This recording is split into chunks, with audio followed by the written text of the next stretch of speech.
Vlog scurt pe astăzi? Ok, facem.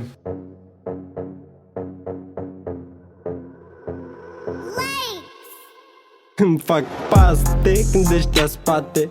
Pare mi se că...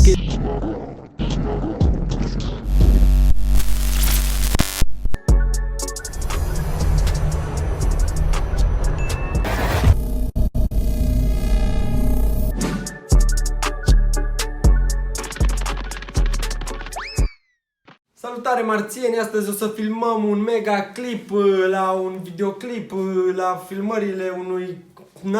O să filmăm un clip la o piesă și în timp ce filmăm clipul la piesă o să filmăm și pentru vlog. Asta o să facem astăzi, o să mergem rapid la locație, strângem băieții, vine băiatul cu camera, cu filmatul, o să vă arăt cum e în spatele camerei la băieții ăștia care n-au buget, nu eu, ăștia care fac clipuri de ăștia de n-au mare buget. Și între timp ce facem toate pregătirile astea pentru clip, Marțiana Alexandra este chiar... Bună ziua! De unde ești? Voilà! Vă montez o folie, vă dau o husă. Știți, după cum știți, că nu știți, ea lucrează. Strângem rapid hainele, portofelul, boxa și plecăm să luăm din frigider băuturile. 1, 2 și ceva mâncare, chipsuri, chestii din astea.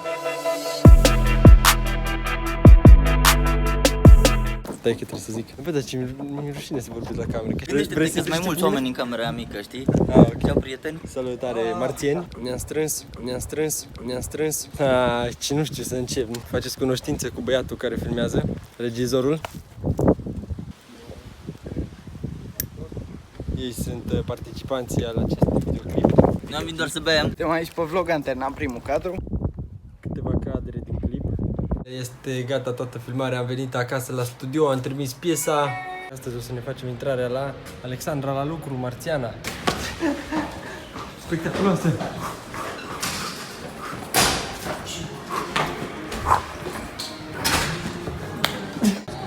Fă liniște. Totul la 5 milioane. Hai. Marțienilor, după cum v-am obișnuit, clasica bucătărie. Acest vlog a fost mega scurt, e doar un promo la videoclip. Vă aștept pe canalul Vandal Media la videoclip. Clasica pisicuță. Aveți grijă de coarpele voastre. De coardele voastre. Înfiați un animăluț și aveți grijă de el și iubiți-l. Până data viitoare, mă duc să fac burtă. Aveți grijă de voi. Vă pupăm! Pa!